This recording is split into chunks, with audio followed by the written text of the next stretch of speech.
So now let's go back. We told you we'd get back to Game it. 5. Second quarter, the Spurs again, they were down 2 going to that second quarter. Then SGA, leaving Wemby for the fadeaway J. That was filth. OKC up 3. About 3 minutes to go in the quarter. Thunder acting like they're trying to pull away, and Holmgren drives by Luke Cornett. Off balance, got it to go anyway. Then SGA, that's his spot right there, knocks it down. They're up 69-58 at the break. OKC nearly doubled their first half points from game 4, 38 points. Remember how bad they shot that ball in that game? Third quarter now. Jared McCain through contact. Come on, Jay. What you doing with it? Thunder up 15. And then SGA drills the step back. They're up 18. Spurs call timeout, and Wemby calls everyone over, trying to get the guys to galvanize in this moment. He felt like we still have time to make this comeback. They did, but the other team was still scoring. SGA off the baseline, 20-point lead. First one of the series for OKC. Then Stephon Castle to Wemby. Great touch there, but Wemby did not shoot it well at all in this game. 4 of 15.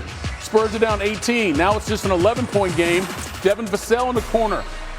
Whoa, now it's single digits. Cason Wallace. How about that move? At the rim, denying Luke Cornett. See it one more time. Get it out, and that is a block, not goaltending. Here's Wemby attacking. Out of bounds. They say it's off Wemby. So the ball actually goes off Chet Holmgren. Now Mitch Johnson tries to challenge the call, but the refs don't accept it. So he goes at the refs. He's like, what do you mean? So he ends up getting a tech. I mean, he kind of had a point, right? Spurs are down 10 going to the fourth.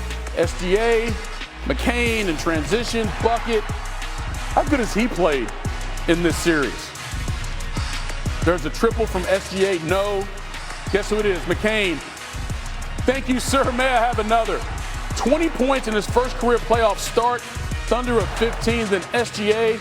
Oh, this was the MVP. 32-9. They win at 127-114. 1 win away from meeting the Knicks in the NBA Finals. I think we just learned from our mistakes. We learned from what we talked about as a group. And we just applied it tonight. I think that is the most important thing. Like, a series, especially against a good team, is like a chess match. Like, you go back and forth with adjustments and game plans and switching to things and trying new things. And I think, like, they obviously punched us really good in Game 4. And we got better than the team that played Game 4 for Game 5. One of the things about him is he's so consistent. His temperament's the same all the time. His approach is the same all the time. His floor game, is the same all the time. He obviously was sloppy early, but I didn't think it was approach-based. That's one of the things that really is a superpower of his. And I think it gives the team tremendous confidence as, we've navigated these situations throughout the year and throughout years. Last year we were in a similar spot, not in the playoffs, but regular season. I think his consistency of approach and of tone has a lot to do with our ability to just stay very steady, even if things are unsteady, outside of our team. We did not put ourselves in position enough to be successful on each possession. And so,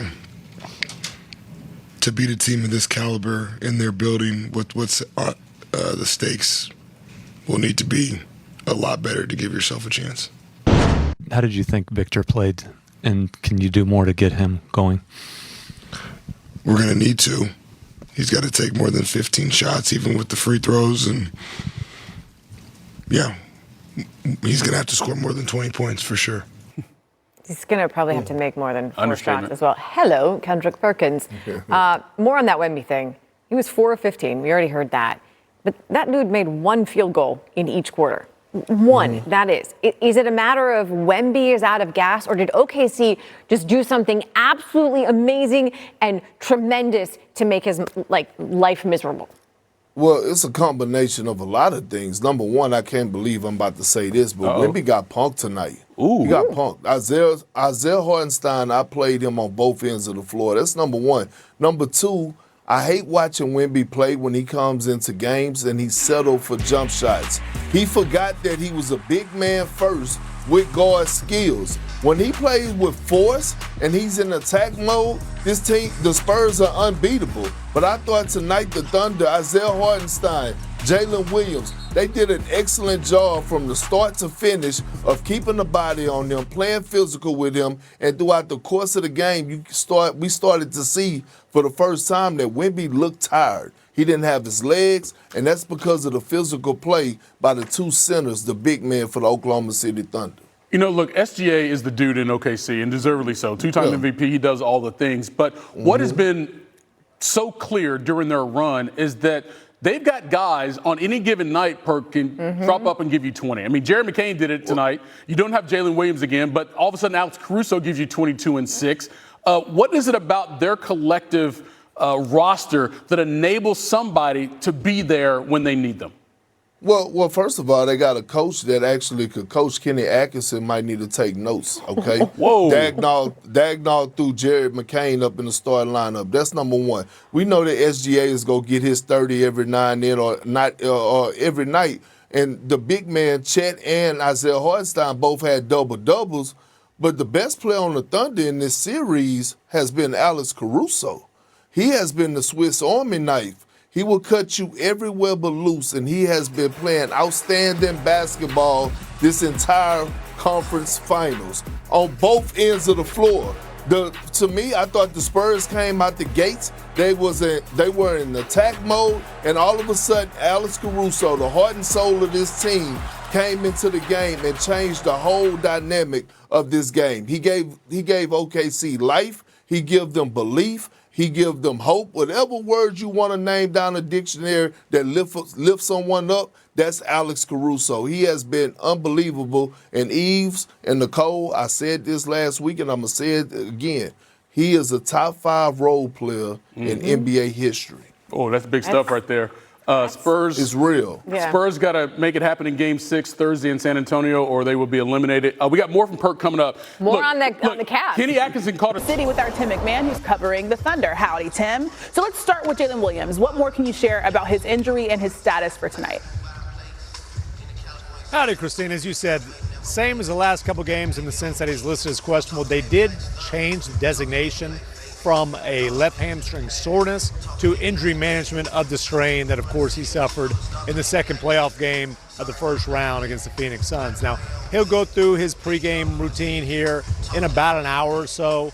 We will get an update on his status about 45 minutes before tip-off. He was not particularly close to playing, though, in either of these last couple games. We will see if that changes tonight. All right, we'll see and wait for what's happening with J-Dub. There's also been a lot of chatter about the performance of Chet Holmgren. What is he saying about his matchup with Wemby and the Spurs? Yeah, and look, the chatter comes from because this guy's an All-NBA player, was third-team All-NBA this season, was spectacular through the first couple of rounds. Against the Suns and the Lakers, 37 of 38 on shots in the restricted area. That has disappeared in this series, only 11 of 21 on those shots, and there's a 7.5-foot alien who's got a lot to do with that. And, you know, Chet basically says, hey, I've got to be better. I've got to figure out ways. I've got to find opportunities. And, you know, when we asked Shai Gilgeous-Alexander, how can you figure out ways to get Chet more involved, to get him more opportunities? You know, this was after Game 4, but Shai said he didn't have an answer at the ready. He said he had to study some film to really figure out some cracks to exploit. But they need Chet Holmgren to be the guy that they had the first couple rounds and not the first 4 games of the series. Yeah, you mentioned his play against the Suns and the Lakers. He put up 20. The last time he put up 20 or more points was in Game 2 against the Lakers. Tim with the latest. Thank you. So history says whoever wins Game 5 tonight will be in prime position to wrap up the series. 82% of Game 5 winners, when the series is tied, go on to win the series. The Spurs are 13-2 in that spot, while the Thunder are 6-0 in the OKC era. On the scene right next to Tim McMahon is our OKC is our Spurs reporter, Michael C. Wright. So, Michael, the Spurs are coming off of that huge win on Sunday in Game 4. Who helped get back to that winning mindset as they try to get ready for this pivotal Game 5? Well, if you go back to Game 4, after that game, Victor Wembanyama said, we didn't do anything special. We didn't do anything magic. Well, really, simply what they had was a recalibration of mindset. And former Spurs coach Greg Popovich had a lot to do with that. He came into the locker room for the first time all season long after Game 3. The whole staff was in there. The players, Mitch Johnson, the head coach, the GM, Brian Wright, they were all there, and Pop just held court. And he said, look, the way you guys are playing right now, this is BS. This is not San Antonio Spurs basketball. So ultimately, all the guys got together after that, and they had talks within the group. And the discussion was, hey, let's get back to doing everything that we did to get to this point. Everything we did to have a 60-win season for the first time in almost 10 years. And so that's the mentality that they take in tonight's game.